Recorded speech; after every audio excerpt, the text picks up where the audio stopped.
layin da gane ya yi kaɗan da abu karaman layi da wasa da mota ce fili ne bai zai kamar saman makamanta yanzu ya yi da abin da ya gina wani daurin aure da muka je aka yi kokoro da fara cikin jama'a ne na ga yadda aka yi da mutum na kama ka fito da mashin ni ma na wannan kudu haka aka dinga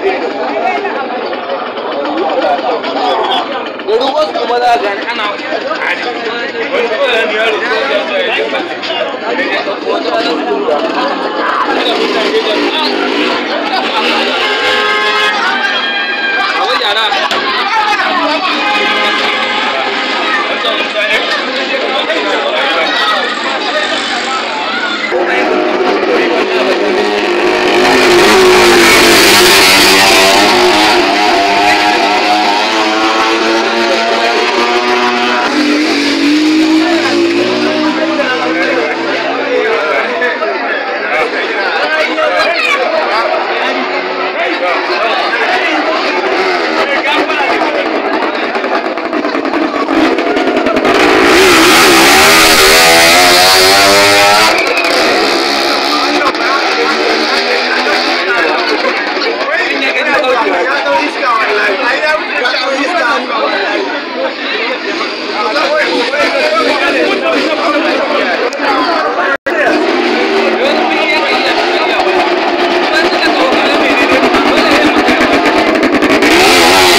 daga yau